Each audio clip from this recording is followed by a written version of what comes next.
So I've chosen lightweight polypropylene today because it's really easy to work with.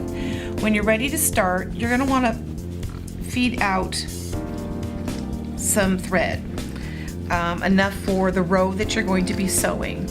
This is how you make it be your own bobbin. You might have to loosen this up. Sometimes they wrap it a little tight from the factory. Pull it out, and then you can go ahead and take your loop back over it.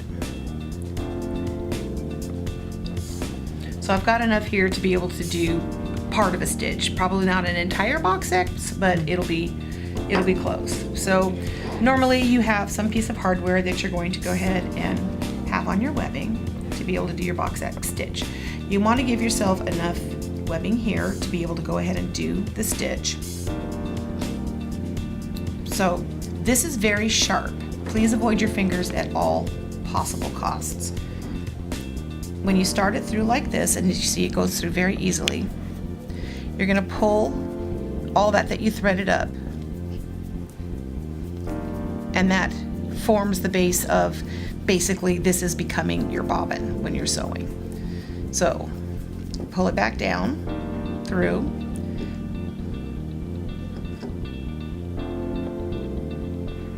You're going to pull it back through up here, and then you back it off just a little bit and it makes a loop.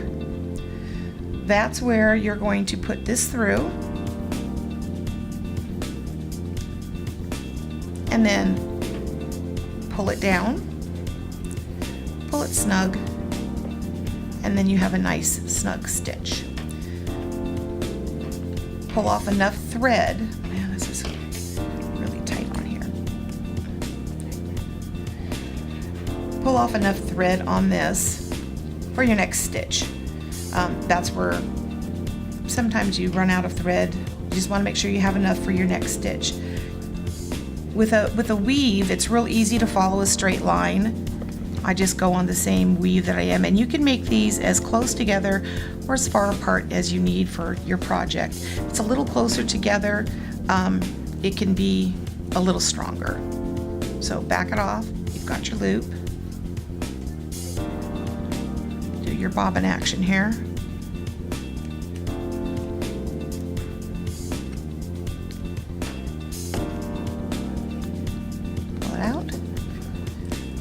Snug.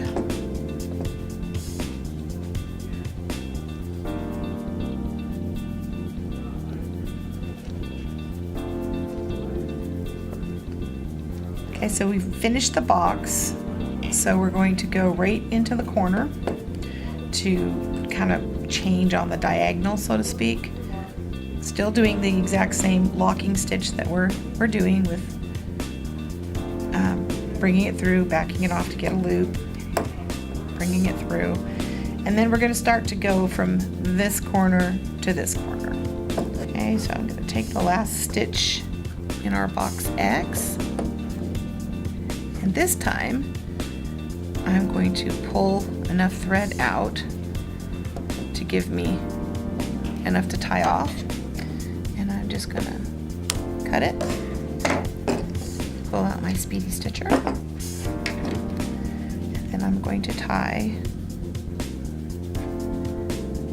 just a double knot, nothing fancy. Pull it tight.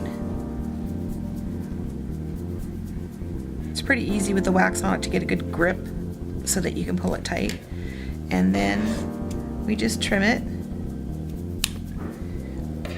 And then we have a couple ends here from our sewing, but you can take a soldering iron, a little match, if you're brave, a little lighter, and you can seal.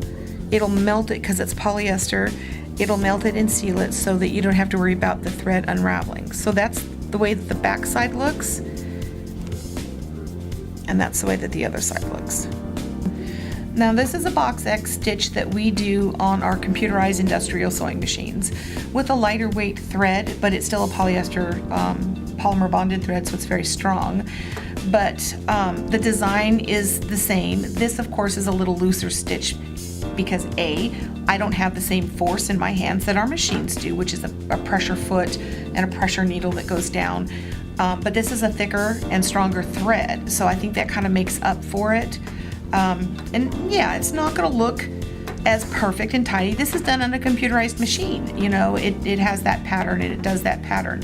But you can do a lot with this if you think you need. I'm just following the weave, but you can always take a pencil or dressmaker's marking pen or something to actually use your ruler, use your straight edge, and trace your box X, and then that way when you're sewing you have a line to follow. Or if you wanted to do one of the other stitches, the same thing, you can, you know, say I'm starting here, I'm ending here, and I'm going to be doing, you know, however many zigzags and how big that you want to go ahead and do it. Tracing it out sometimes help, but when you have a nice weave like this, it's real easy to follow a straight line by doing this.